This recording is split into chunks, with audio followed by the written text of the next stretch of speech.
Noel had never been on a spaceship before, the one that carried him to the Draconis Dominion.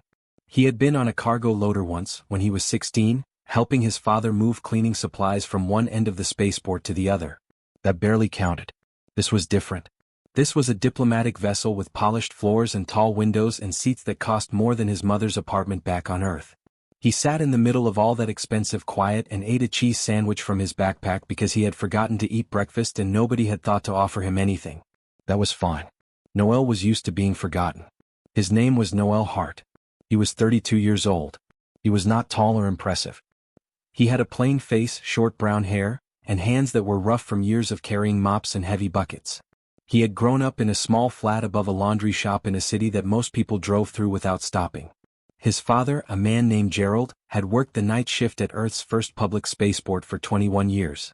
Gerald mopped floors, fixed broken vending machines, and knew every corner of that building better than the people who built it. He never complained. He never asked for anything. He just showed up, did the work, and came home smelling like floor cleaner and cheap coffee. Noel had loved him very much. Gerald died when Noel was 20. A quiet death, quick and without warning, the kind that leaves no time for goodbyes. After the funeral, Noel took his father's old job at the spaceport because the money was needed and because being in the same building made him feel, in a small way, like his father was still nearby. He mopped the same floors. He fixed the same vending machines. He learned every corridor, every maintenance shaft, every back room and forgotten cupboard in the whole building. And while he worked, he watched and he listened. He remembered faces. He remembered conversations he overheard. He noticed when something was out of place and when something was wrong long before anyone else did. It was not a skill he tried to develop. It was just what happened when a person spent years being invisible in a room full of important people. A woman named Ash found him 3 years into the job. She worked for the New Earth Diplomatic Office, which had only existed for about 4 years at that point, formed quickly after humanity was given provisional membership in the Galactic Assembly. Ash was sharp and serious and moved through rooms like someone always running slightly late. She had been watching Noel for 2 weeks before she introduced herself. She told him that the diplomatic office needed people who noticed things. Not politicians. Not performers. People who could walk into a room and read it honestly. People who did not need to be the most important person present. She offered him a position as a junior cultural observer, which was a long title for a job that mostly meant attending meetings, taking notes and reporting back what he saw. Noel had said yes because the pay was better and because he had nothing better to do. That had been 4 years ago. He was not a junior observer anymore. He was, somehow, Earth's appointed diplomatic envoy to the Draconis Dominion. He was still not entirely sure how that had happened. The Draconis Dominion was not a country or a government the way humans understood those words. It was an empire. Old, vast, and absolute. It stretched across a portion of the galaxy that contained more star systems than Earth had countries. At its center was the Imperial Citadel, a structure so large it generated its own gravity and showed up on navigation charts the way planets did. And at the center of the Citadel sat Emperor Vaeltherin. Noel had read everything available about Vaeltherin before the mission. It was not much. The Emperor did not give interviews. He did not attend Galactic Assembly meetings. He had not left the Citadel in over 200 years. What was known was this. He was the oldest living dragon sovereign in recorded history, possibly the oldest being alive in the known galaxy. His empire had never been defeated in war. No species had ever challenged it twice. And for the past 60 years, he had refused every single tribute offered to him by every civilization that had tried. 60 years of refusals. That was not an accident. That was a message. In galactic diplomatic custom, refusing a tribute was not simply impolite. It was a declaration. It meant the offering party was not worth acknowledging. Civilizations had lost trade rights, territorial protections, and assembly standing because Vaeltherin had looked at their gifts and looked away. Some had never recovered from the insult. A few had tried to respond with force. That had gone badly. Earth's diplomatic office had debated for months about whether to attempt a tribute at all. The arguments against were strong. If Vaeltherin refused, humanity's provisional membership could be undermined. Other species would see it as confirmation that Earth was too small, too new, and too weak to be taken seriously. The risk was real. The argument for trying came from Ash, who pointed out that doing nothing was also a choice and also had consequences. If Earth never approached the Dominion, they were effectively accepting permanent low standing in the Assembly. The Draconis Dominion's protection was the single greatest political asset available in the galaxy. One acknowledgement from Vaelthrin was worth more than 100 trade agreements with lesser powers. So they decided to try. The debate about who to send lasted almost as long as the debate about whether to go. They needed someone who would not embarrass Earth by being too aggressive. Someone who would not collapse under pressure. Someone who understood that the goal was not to win an argument but to be seen clearly and honestly without pretense. Ash had put Noel's name forward without much explanation. A few people on the committee had objected. He had no noble background. No formal training in high-level diplomacy. No experience with dragon culture at all. He was, by every traditional measure, the wrong choice. Ash had said simply that he was the right person and left it at that. Nobody had a strong enough counter-argument to stop it. And so Noel Hart, son of a spaceport janitor, was given a diplomatic credential, a formal set of papers he barely understood, a translation earpiece, and a seat on a ship headed for the most powerful empire in the galaxy. He had packed his backpack the night before departure the same way he always packed it. A change of clothes. His notebook. 2 pens. A small photograph of his father in his work uniform, standing in front of a row of cleaning carts, smiling the way people smile when they do not know a photo is being taken. A bag of coffee. 3 sandwiches wrapped in paper. Ash had seen the backpack at the departure gate and gone very still. Then she said quietly that this was a formal diplomatic mission to an imperial throne and asked if he was planning to bring anything else. Noel thought about it genuinely. Then he said no. Ash looked at him for a long moment. Then she said that they were already laughing at Earth before they arrived, so it probably did not matter. Noel had said that was actually fine and he meant it. He had spent his whole life being underestimated. He had learned something important from all those years of quiet work in busy buildings. The person everyone forgets to watch is the person who sees everything. When you are not performing for an audience, you can pay attention. And paying attention, done honestly and consistently, was the closest thing to a superpower that an ordinary person could have. He did not know if it would be enough. He did not know what Vaelthrin would make of him. He did not know what he was walking into. But he had his notebook. He had his sandwich. He had his father's habit of showing up and doing the work without complaint. The ship landed at the Citadel's outer dock as the local star was rising. The dock alone was larger than any building Noel had ever stood in. The walls were dark stone and reached so high that the ceiling was lost in shadow. Imperial guards in full armor stood at intervals that suggested they were decorative and a warning at the same time. Other diplomatic delegations were arriving too. Species he recognized and species he did not. All of them had large ships and large entourages and large gifts loaded onto anti-gravity platforms. He watched a team of 30 beings carefully unload what appeared to be an entire small moon in a containment field. Noel stepped off his ship alone, adjusted the strap of his backpack, and looked up at the entrance to the Citadel. Somewhere inside that building was the most powerful emperor in the known galaxy, who had not accepted a gift in 60 years. Noel took a breath. He took out his notebook. He started writing down everything he noticed about the dock, the guards, the other delegations, and the way the light moved across the stone floor. He had always started that way. It was what his father had taught him without meaning to. Pay attention. Notice everything. Begin with the floor. The tour guide assigned to Noel was a tall, thin creature called a Varani. It had 4 arms, pale blue skin, and the particular energy of someone who had given the same tour so many times that they had stopped seeing the building they were describing. It walked fast, spoke in a flat rehearsed tone, and did not once look back to check if Noel was keeping up. Noel was not keeping up. Not because he could not walk fast enough. Because he was looking at things. That was the problem with being the kind of person Noel was. He could not move through a building without reading it.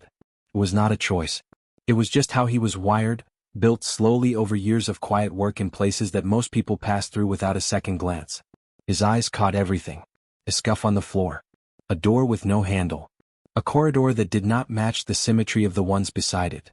A light that flickered very slightly in a way that suggested the power line behind the wall was old or damaged. The Citadel was extraordinary. He had expected it to be impressive and it was, but not in the way he had anticipated.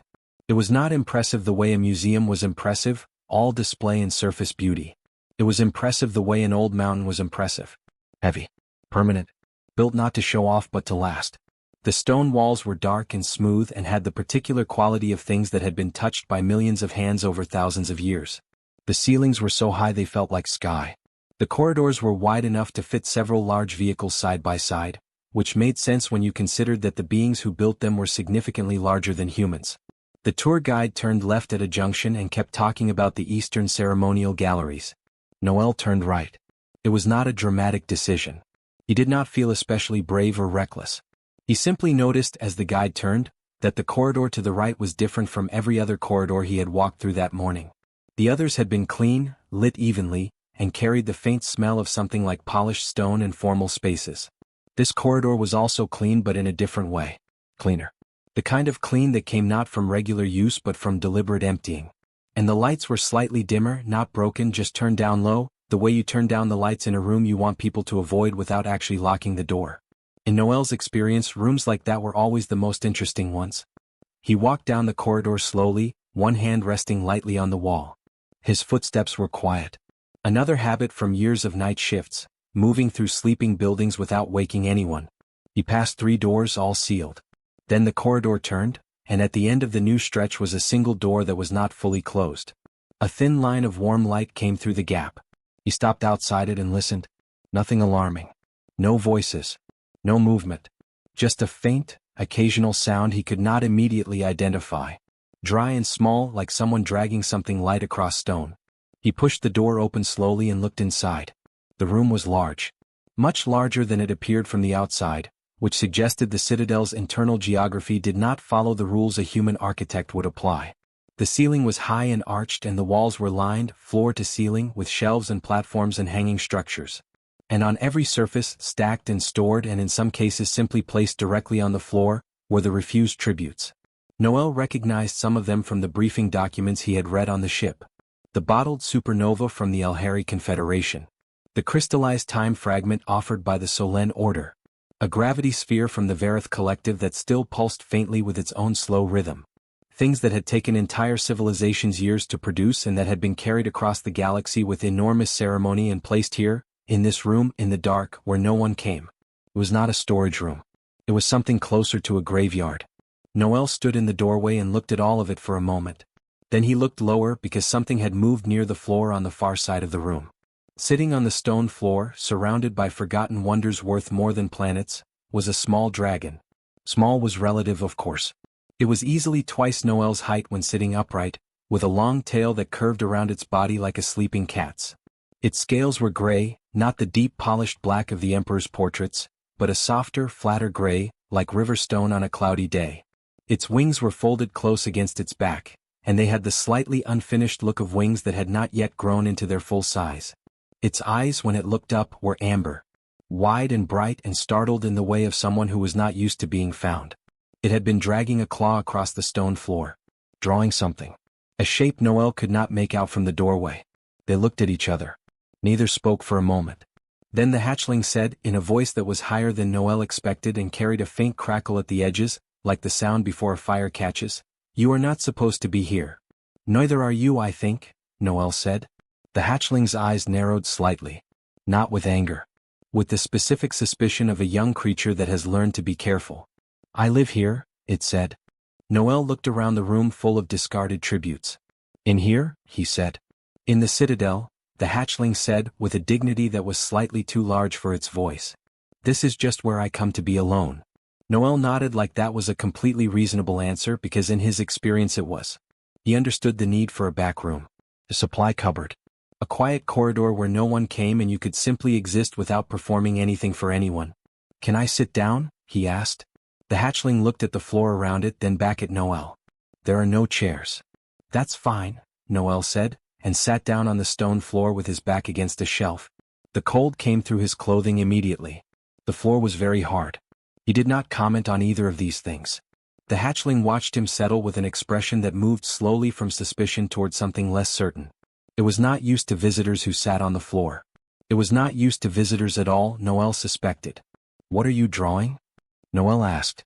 The hatchling looked down at the marks on the stone. "A star system," it said. "One I made up." Noel leaned forward slightly to look. It was detailed. More detailed than he had expected. The orbits were careful and the relative sizes of the planets were roughly considered. It was the kind of drawing that took time and thought. "It's good," Noel said. The hatchling said nothing to that. But its tail moved slightly, a small unconscious shift that Noel read correctly as "Please continue." "I'm Noel," he said. Another pause. Then, carefully, like it was offering something it did not usually offer to strangers, "Sorvin." Nice to meet you, Sorvin. Noel reached into his backpack. He had one sandwich left. He pulled it out, unwrapped it, broke it in half along the fold, and held out one piece without making a performance of it. Sorvin looked at the sandwich with an expression of complete uncertainty. What is that? Cheese and pickle, Noel said. It's an earth thing. The yellow part is mild. The dark part is sour.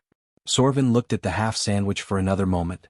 Then, with the careful deliberation of a creature that was trying very hard not to appear curious while being extremely curious, it leaned forward and took it from Noel's hand. It bit into the pickle end first.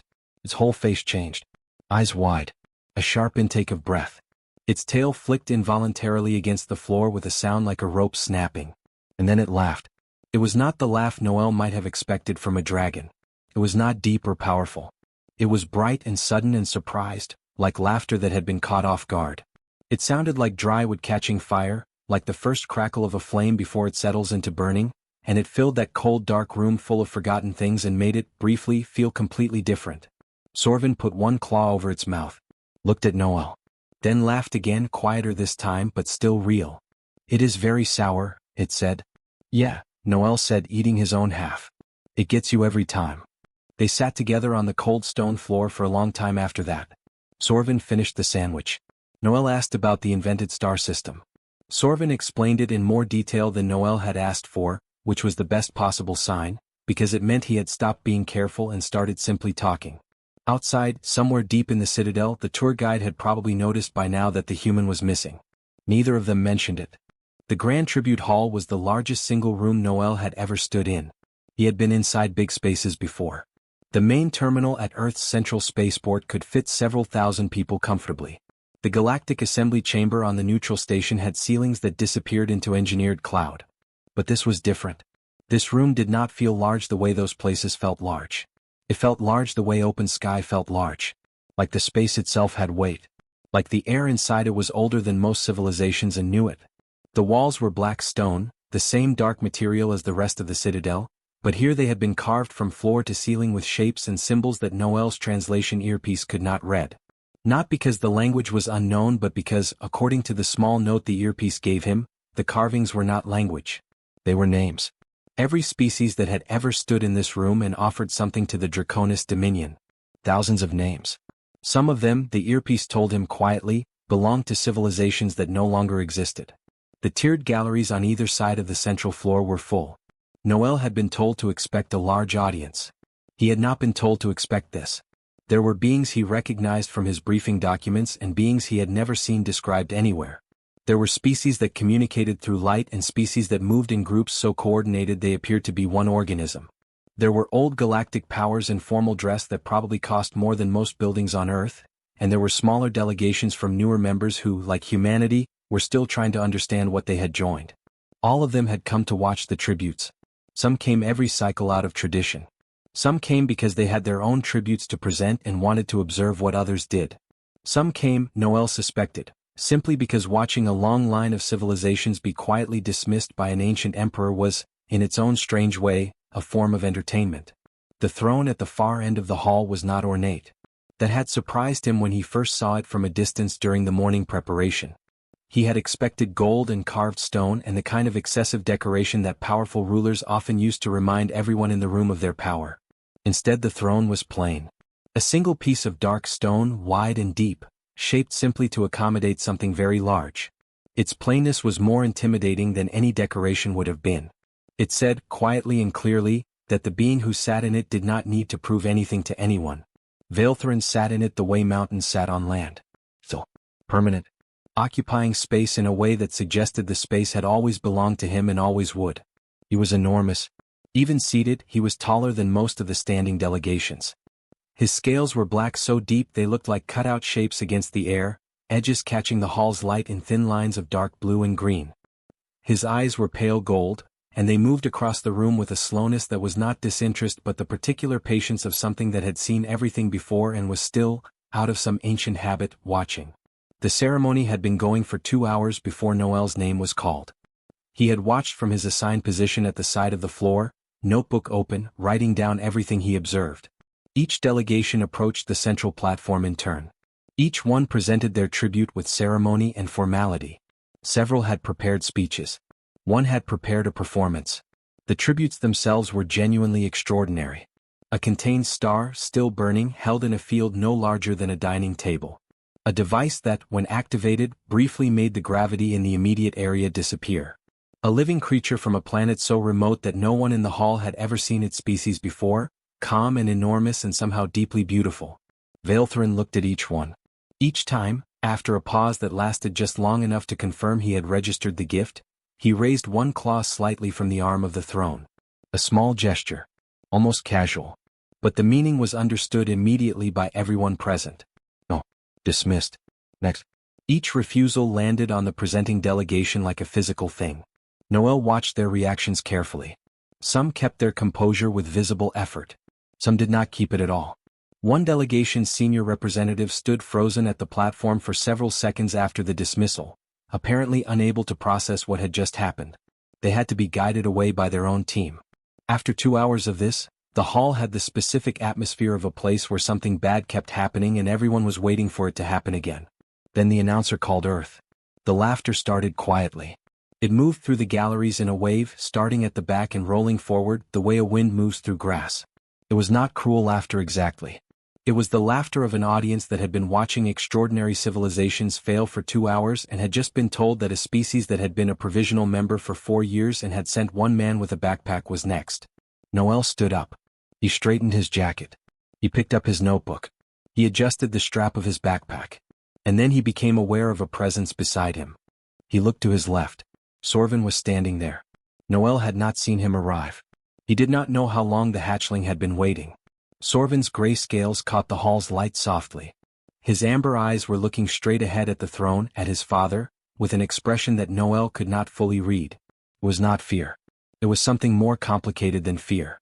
The look of someone doing something they knew was significant and had decided to do anyway. Noel looked at him for a moment. Sorvin glanced sideways at him. "I want to come," he said quietly. His voice did not waver. Noel nodded once. He did not argue. He did not tell him to go back. It was not his place, and beyond that he understood. Sometimes a person needed to walk into a room they had been kept out of. Sometimes the only way to change something was to simply be present in it. They walked forward together. The laughter stopped. It did not fade gradually. It stopped, cleanly and completely, the way sound stops when something unexpected interrupts it. The silence that replaced it was total and immediate and had a texture to it, a held breath quality that pressed against the walls of the enormous room. Nobody moved in the galleries. Nobody spoke. Noel was aware, in his peripheral vision, of thousands of faces and eyes and sensory organs all oriented in the same direction. Toward them. Toward Sorvin. He kept walking. He reached the offering platform and placed his notebook on it. Not the whole notebook. He had torn out the relevant pages that morning and folded them carefully. He unfolded them now and laid them flat on the platform. It was a map. Hand-drawn in pen, the lines careful and precise in the way that came not from artistic training but from the habit of accuracy. It showed the citadel. Not the official layout, not the ceremonial wings or the public corridors. The other parts. The maintenance routes. The unnamed passages. The dim corridor that turned right at the eastern junction. The room at the end of it. Every forgotten space. Every place that did not appear on any official document. Drawn from memory, from a morning of quiet wandering and careful attention. The same way his father had once memorized every corner of a spaceport that most people only passed through. And in the center of the map, marked with a small careful circle, was the room. The one full of refused tributes. The one where a hatchling sat alone on a cold stone floor and drew invented star systems and had not laughed in a very long time. Noel stepped back from the platform and stood straight. "I did not bring power," he said. His voice was calm and carried clearly in the silence. "I did not bring wealth or weapons or wonders. I brought proof that I paid attention. To your citadel. To what it holds. To what is kept in the places no one is supposed to look." He said nothing more. There was nothing more to say. Vaelthrin's pale gold eyes moved from Noel's face to the map on the platform. He was still. Completely still, the way he had been still for the entire ceremony. The way he had been still for every refusal. Then his eyes moved from the map to Sorvin.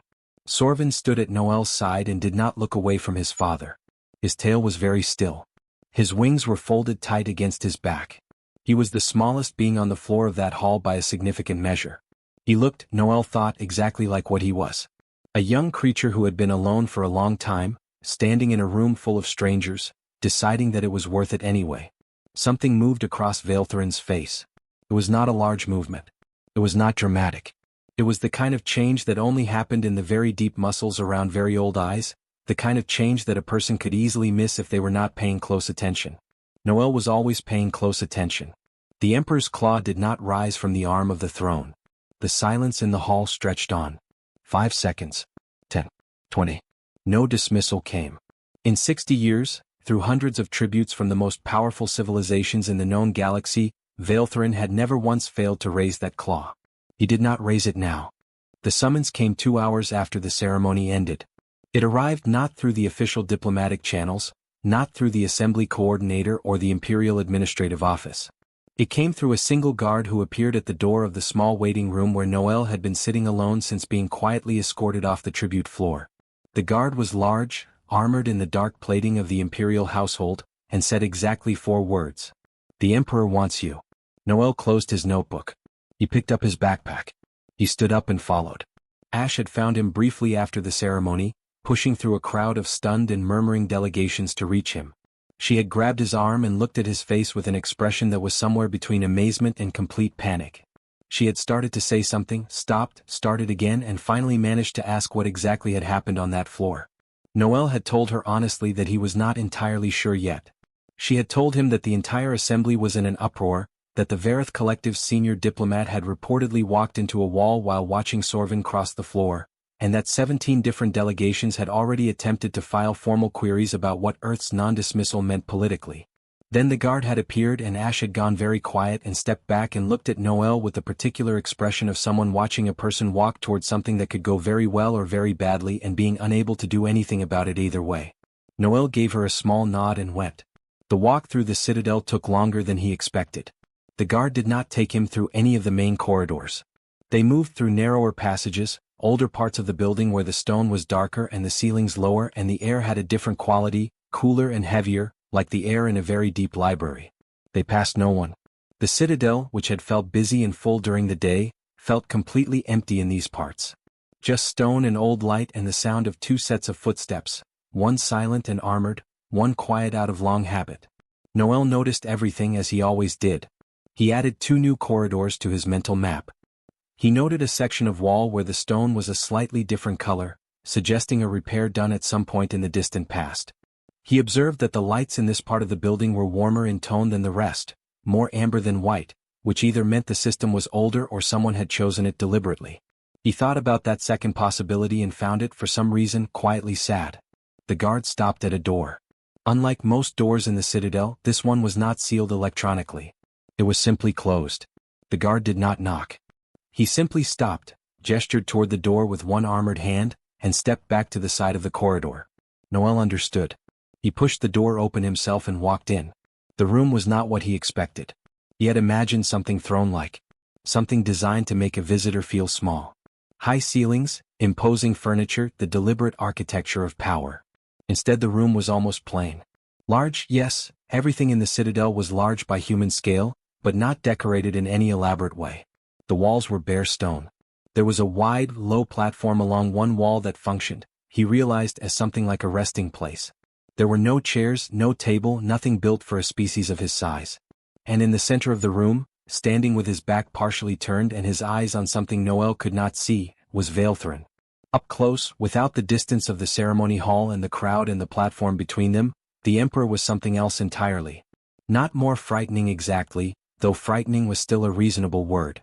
More real. More present. In the ceremony he had seemed like a feature of the room, like the throne itself, fixed and ancient and architectural. Here he was a living thing. Noel could hear the slow, deep rhythm of his breathing. He could see the faint movement of scales along his back with each breath. He could see, along the Emperor's jaw and the edges of his wings, the small signs of age that did not show in the official portraits. Not weakness. Just time. The marks of something that had existed for so long that even stone-hard scales carried the record of it. Vaeltheron did not turn immediately. He let the silence sit for a moment, and Noel stood in it without filling it, because he had learned a long time ago that silence was not always a problem that needed solving. Then the Emperor turned and looked at him directly. His pale gold eyes were very steady. There was no warmth in them and no particular coldness either. They were simply attentive in a way that reminded Noel, unexpectedly, of the way very old and very honest people sometimes looked at you. Like they had stopped performing interest decades ago and what remained was just the real thing. "You brought my son into the tribute hall," Vaeltherin said. His voice in this small room was different from what Noel had expected based on the ceremony. It was deep, yes, and carried a resonance that seemed to come from somewhere below ordinary sound. But it was not loud. It was the voice of something that had never needed to raise its volume to be heard. "He wanted to come," Noel said. "Many things want things they should not have," Vaeltherin said. "You could have told him no." "I could have," Noel agreed. "But he had already been told no by everyone else in this building for a long time. I didn't think one more no from me was going to help him." Vaeltherin was quiet for a moment. He moved slowly to the side of the room, not pacing exactly, more like the movement of something too large and too old to stand fully still. His tail moved across the stone floor with a sound like a slow wave. "You are a janitor's son," he said. It was not an insult. It was stated the way a fact is stated when someone wants to understand it rather than use it against you. "My father was a janitor," Noel said. "Yes. And they sent you here. To represent your entire species." "Apparently," Noel said. Something shifted very slightly in the Emperor's expression. Not quite amusement. Not quite its opposite either. "Why did you draw that map?" he said. It was not phrased as a question. Noel considered his answer carefully, the way he always considered things before he said them. "Because I noticed that your citadel has a lot of official spaces and not many honest ones," he said. "The official spaces show what you want people to see. The other spaces show what's actually here. I thought you deserved to know that someone had looked at both." Vaeltherin stopped moving. He looked at Noel with that steady gold gaze for a long moment. Then he said, quieter than before, "And what did you see?" "In the honest spaces." Noel did not hesitate. A room full of things no one wanted anymore. And a child sitting in the middle of them, alone, drawing pictures no one was ever going to see. The silence after that was very different from the silences before it. It had weight. Not the weight of threat or formality but the weight of something true being said out loud in a room where true things were probably not said very often. Vaeltherin turned away. When he spoke again his voice was the same in volume but different in the way that a familiar road is different when you walk it in the dark. "His mother died," he said. 2 years ago. She was not old as our kind measures age. It was not expected." He did not say anything more than that. He did not need to. Noel understood, not intellectually but in the particular way that people who have lost someone young understand things, in the body, in the specific hollow place that loss leaves behind and that nothing ever quite fills. "My father died when I was 20, Noel said. "He wasn't old either. I used to eat my lunch alone in a supply cupboard at the back of the spaceport where he worked, because I didn't know how to be around people after he was gone. The world kept moving and I didn't know how to move with it." Vaeltherin was still. "And what changed?" he said. Very quiet now. "Someone sat down next to me," Noel said. "Didn't make a speech. Didn't ask me how I was feeling. Just sat there. Like it was the most normal thing in the world." The Emperor did not respond immediately. The room was very quiet. Somewhere deep in the walls of the citadel something shifted, the sound of a vast building settling, the way all old structures sometimes spoke to themselves in the dark. Then Vaeltherin asked the question that every civilization for 60 years had wanted him to ask about them and none had ever heard directed at them. "What does your kind want?" he said. "In return." Noel thought about it. He thought about the diplomatic office and the assembly standing and the trade routes and the protection status that Ash had briefed him on at length during the journey here. He thought about all the correct political answers, the ones he had been given, the ones that were true and reasonable and represented genuine needs of his species. Then he thought about Sorvin on the cold floor, laughing at a sour pickle, surprised by his own laughter. "Nothing," Noel said. "We just didn't want him eating alone." Vaeltherin looked at him for a long time after that. The gold eyes moved across his face slowly, reading something, looking for the angle, the hidden motive, the layer beneath the words where the real negotiation lived. He did not find one. Because there was not one. And that, more than the map, more than the ceremony, more than 60 years of refused tributes and galactic politics, was the thing that the Emperor of the Draconis Dominion had absolutely no framework for understanding. Someone had simply meant what they said. Noel did not sleep well that night. This was not unusual for him. He had never been a good sleeper in unfamiliar places, and the guest quarters assigned to him in the Citadel were about as unfamiliar as a place could get. The bed was the wrong size, built for a species considerably larger than a human, so he slept in the middle of it like a small boat in a wide harbor. The ceiling was too high. The silence was too complete, the deep specific silence of a building built from stone so thick that no outside sound could reach through it. He lay on his back and looked at the ceiling and thought about the conversation with Vaelthrin. He turned it over slowly in his mind the way he turned over everything, carefully looking at it from different angles, checking for things he might have missed. He thought about the Emperor's voice when he talked about Sorvin's mother. The way it had changed, not broken, nothing so dramatic as that, but changed in the small careful way of something that had learned to carry a heavy thing without showing the weight of it. He thought about the long silence after he had said nothing in return. He thought about the gold eyes reading his face for a motive that was not there. He did not know what would happen in the morning. He genuinely did not know. He had done what he came to do. Whether it had been enough, whether it had been right, whether the Emperor would decide that a janitor's son from a provisional member planet had stepped too far into spaces that did not belong to him, all of that was entirely outside his control now. He fell asleep sometime before the local sunrise with his notebook open on his chest and his pen still in his hand. Ash knocked on his door early. He could tell from the knock that something had happened. He had known Ash long enough to read her knocking the way other people read facial expressions. A normal knock was two clean sounds evenly spaced. This one was faster and slightly uneven, the knock of someone whose hands were moving ahead of their patience. He opened the door. Ash was standing in the corridor in her formal diplomatic jacket, which she had clearly put on in a hurry because the collar was folded wrong on one side. Her eyes were very wide. "Get dressed," she said. "The assembly has been called." "Called when?" Noel said. "An hour ago. Emergency session. Full attendance." She paused. Vaelthrin requested it. Noel looked at her for a moment. Then he went and got dressed. The assembly chamber in the Citadel was different from the tribute hall. Where the tribute hall was built for ceremony and spectacle, the assembly chamber was built for governance. It was still very large, but its shape was functional, tiered seating arranged in a broad circle around a central floor, designed so that every delegation could see every other delegation clearly. No position in the room was elevated above any other except the observer's platform at the far end, which was traditionally used by the hosting power when they chose to attend. Traditionally. Noel's briefing documents had noted, in a dry and careful way, that Vaelthrin had not attended a galactic assembly session in over 40 years. The chamber was full when Noel and Ash arrived. Every delegation that had been present for the tribute ceremony was there, plus several that had apparently been contacted overnight and had traveled through the night to attend.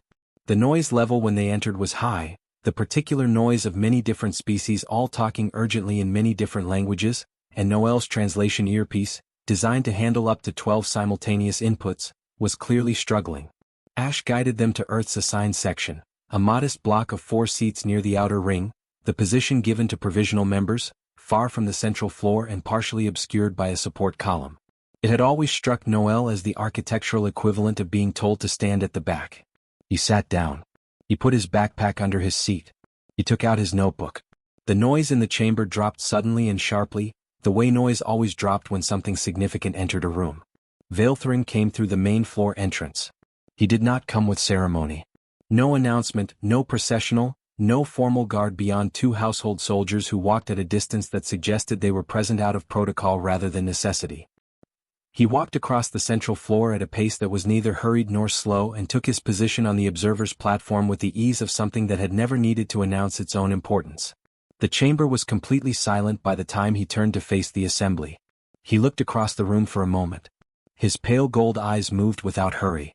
Then he spoke, and even in a room this large his voice carried without effort, filling the space the way deep water fills a vessel, completely and without force.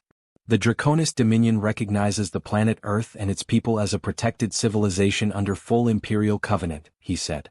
This recognition is unconditional and immediate. Any action taken against Earth, its people, its vessels, or its interests will be considered a direct action against the Dominion. This is not a negotiation. It is a statement of fact. He paused. The reason for this recognition is simple. A human came to this citadel and paid attention to what was actually here. That is rarer than any tribute offered in 60 years. He said nothing more. He stepped back from the platform. He left the chamber the same way he had entered it, without ceremony, without waiting for a response. The silence he left behind lasted approximately 4 seconds. Then the chamber erupted. Noel had been in noisy rooms before. He had been in the main arrivals terminal at Earth's busiest spaceport on the day of a major public holiday, which was probably the loudest single human experience available. This was louder than that and considerably more complicated, because it was not just volume but the layered sound of dozens of species all reacting simultaneously and differently, some with vocalizations, some with movements, some with light emissions or pressure changes or subsonic frequencies that Noel felt more than heard as a vibration in his chest. His translation earpiece gave up entirely for about 30 seconds and simply displayed the words multiple simultaneous inputs in small apologetic text. Ash sat very still beside him. Her mouth was slightly open. She had a look on her face that Noel had never seen on her before, and he had known her for 4 years through some genuinely strange situations. She looked, he thought, like someone who had placed a very small bet on an enormous long shot and was watching it come in and could not quite believe what her eyes were telling her. Then she turned to him. "Full Imperial Covenant," she said. Her voice was completely flat with the effort of staying calm. "Noel. That is not a diplomatic courtesy. That is not a trade agreement or an assembly endorsement. Full Imperial Covenant means that every power in this galaxy that has ever wanted to stay on the right side of the Draconis Dominion now has a direct reason to treat Earth well." "I know," Noel said. "Do you understand what that means for us? For Earth? For every negotiation we have had that went nowhere because no one took us seriously?" "I know," Noel said again. "You gave him a hand-drawn map," Ash said. "And half a sandwich," Noel said. Ash stared at him. Then she made a sound that was not quite a laugh and not quite anything else and looked back at the chamber floor, where delegations were already moving, already talking to each other, already recalculating every position they had held regarding the small, provisional, easy-to-ignore planet called Earth. Within the hour the requests began arriving. Not requests for information or clarification. Requests for meetings. Formal diplomatic contact applications, the kind that under normal circumstances took months to process and required extensive preliminary communication. The Verith Collective, which had not acknowledged Earth's membership application for 2 years, filed for immediate bilateral talks. The Selenid Empire, whose senior representative had laughed loudest when Noel's name was called at the tribute ceremony, sent a formal message expressing deep interest in cultural exchange. 3 separate trade coalitions filed preliminary interest documents before the assembly session had officially closed. Ash was managing all of it from her communicator, reading each notification as it arrived, and her expression was cycling rapidly between professional focus and something that looked very much like quiet personal satisfaction. Noel was not looking at any of it. He was looking at the entrance to the chamber where Sorvin had appeared. The hatchling had come in quietly through a side door and was standing near the wall, watching the chaos of the chamber with wide amber eyes. He spotted Noel across the room and moved toward him, weaving through the legs and lower sections of species many times his size with the confidence of a creature that had decided it was done being invisible. He stopped beside Noel's seat and looked at all the movement and noise and urgency filling the room. "Did it work?" he asked. His voice was calm, almost casual, like he was asking whether a drawing had come out the way it was supposed to. Noel looked at the chamber. At Ash fielding the 17th diplomatic request in 40 minutes. At delegations that had dismissed humanity without a second thought now treating Earth's section of the room like a place worth walking across to reach. "Yeah," he said. "I think it worked." Sorvin considered this for a moment. Then he sat down on the floor next to Noel's chair, his tail curling around his feet, his scales catching the chamber light softly. Just like the cold stone floor of the forgotten room. Just like before. Noel reached into his backpack. He had one last sandwich. He broke it in half and held out one piece without making anything of it. Sorvin took it. He bit into the pickle end first, the same as last time. His face did the same thing it had done before, the wide eyes, the sharp breath, the involuntary flick of the tail. And then he laughed, bright and sudden and real, right in the middle of the most significant political event in Earth's entire history. Nobody in the chamber noticed. They were all too busy rewriting everything they thought they knew about a small blue planet and the unremarkable man it had sent to the stars with a backpack and a notebook and absolutely nothing to prove. The office was not much to look at. It was a small room in the eastern wing, not far from the corridor that turned right at the junction, not far from the door that was never fully closed. Someone had put a desk in it at some point, built for a species larger than a human, so Noel's elbows barely reached the surface when he sat in the chair that had been brought in specifically for him. The chair was plain and slightly too stiff and was the most human-sized thing in the entire citadel. He had not asked for it. It had simply appeared one morning outside his door with no note and no explanation. He had a strong feeling he knew who had arranged it. The walls were bare stone, same as everywhere else in the eastern wing. He had put a few things on them over the weeks. A printed map of Earth's solar system, small and slightly creased from being folded in his bag. The photograph of his father in his spaceport uniform, standing in front of the cleaning carts, smiling without knowing the camera was there. A small piece of paper pinned carefully in the center of the wall above the desk, with 2 words on it in large deliberate handwriting that was not human. But that came later. That was not where the story of the office began. The office began 3 days after the assembly session, when Ash informed Noel that the Dominion's administrative office had sent a formal communication assigning him a permanent workspace in the Citadel as part of his companion liaison role. She had read him the full official title of the position, which was long and used several words that the translation earpiece rendered as approximate equivalents because no precise human equivalent existed. The simplest version was this: Noel was now officially the first human being to hold a permanent residential post inside the Imperial Citadel of the Draconis Dominion. Ash had looked at him over the top of the communication document and said, very quietly, that his father would have found this completely unbelievable. Noel had said that his father would have immediately asked whether the floors needed mopping and offered to help. Ash had laughed. It was the realest laugh he had heard from her in years. He moved into the office on a gray morning when the Citadel's external light panels were doing something complicated with the spectrum that made everything look like early winter. He unpacked his backpack onto the oversized desk.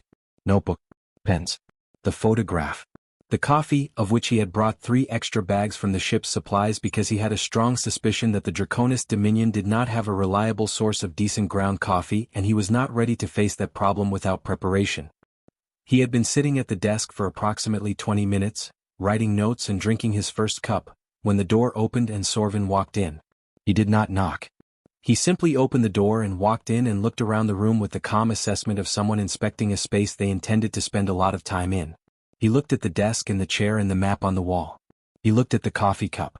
He came to the same conclusion he had apparently come to about the pickle, which was that this was a deeply strange human thing that he was going to investigate thoroughly. "What is that smell?" he said. "Coffee," Noel said. "Earth thing." Sorvin sat down on the floor in the space beside the desk, which happened to be exactly the right size for a young dragon who was not yet at his full growth. He curled his tail around himself in the way Noel had come to recognize as his settled position, the one that meant he was not going anywhere for a while. "What are you writing?" Sorvin asked. "Notes," Noel said. "About the Citadel. About the assembly. About things I've noticed." "You are always writing things you noticed?" Sorvin said. "Habit," Noel said. Sorvin considered this. "My mother used to say that habits are just love with nowhere obvious to go," he said. He said it simply, the way young creatures sometimes say things that are much larger than they realize, and then he looked at the map of the solar system on the wall and asked which one was Earth. Noel showed him. The 3rd planet. Small and blue and very far from where they were sitting. Sorvin looked at it for a long time. "It looks soft," he said. "It is a bit," Noel agreed. That was how the days began to take their shape. Sorvin arrived every morning, usually before Noel had finished his first cup of coffee, and stayed for most of the day. They had fallen into a rhythm that had not been planned or discussed. It had simply grown the way comfortable things grow, gradually and without announcement. Noel worked on his liaison notes and his letters home and the ongoing stream of diplomatic communications that Ash sent through for his input. Sorvin drew or asked questions or both at the same time, which was one of his particular skills. The questions were extraordinary. Not because they were clever, though they often were, but because of what they revealed about the shape of Sorvin's world up until now. He asked how humans decided what to eat and whether it was always a choice. He asked why the photograph of Noel's father showed him smiling if he had not known a picture was being taken, because in his experience people only smiled when they were performing something for someone else. When Noel explained that some people smiled just because they were content, just because the moment was good and the body wanted to mark it somehow, Sorvin went very quiet and looked at the photograph for a long time without saying anything. Noel wrote a letter to his mother Vera every few days. He wrote them by hand in the notebook and then transferred them to send through the diplomatic communication system, which felt excessive for what were essentially long rambling letters about his week, but it was the only reliable method available. He told her about the office and the chair that had appeared without explanation. He told her about Sorvin's questions and the way the hatchling laughed, like crackling wood, like the first catch of a fire. He told her about the Citadel at night, how it sounded different after dark, how the stone seemed to breathe differently when the corridors were empty. He did not tell her about Vaelthrin walking the corridor. Not in the first letters. He was not entirely sure how to explain it.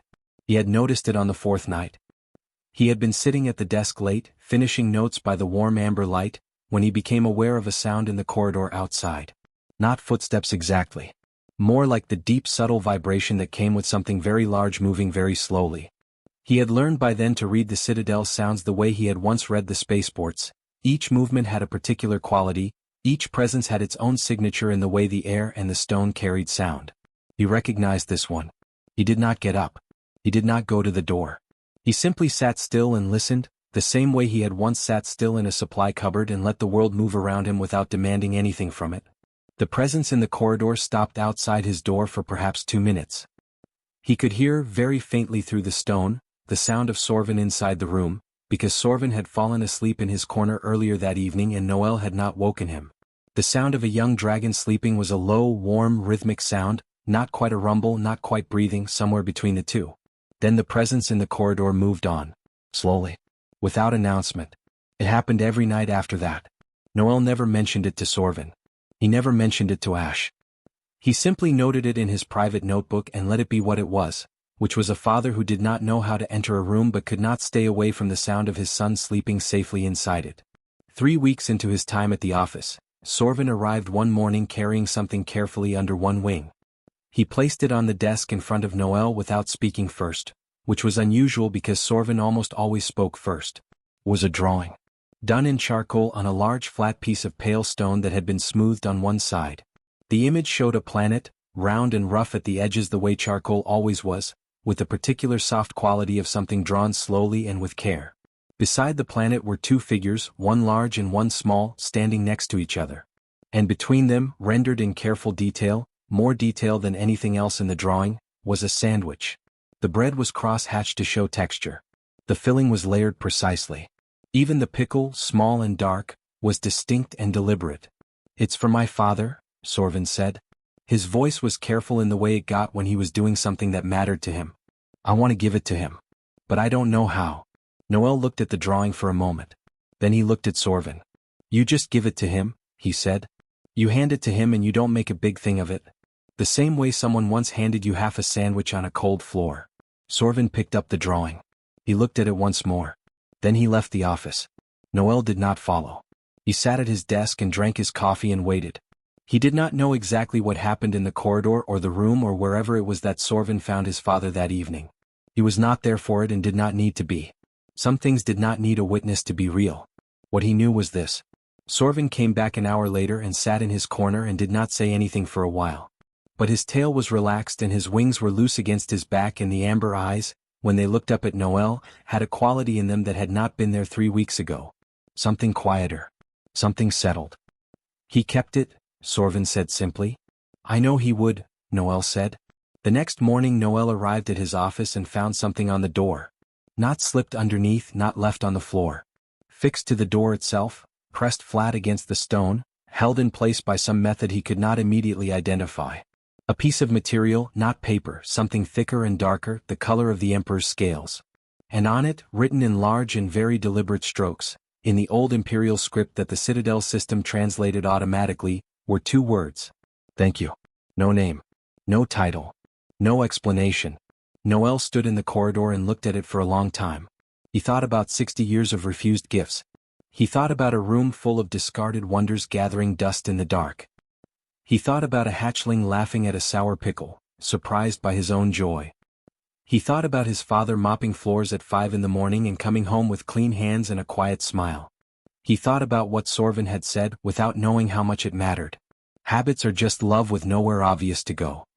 He unpinned the note carefully and took it inside and put it on the wall above his desk in the center, where he would see it every morning when he sat down. Then he opened his notebook, poured his coffee, and started writing down everything he noticed. Just like always. Just like his father had taught him without ever meaning to teach him anything at all.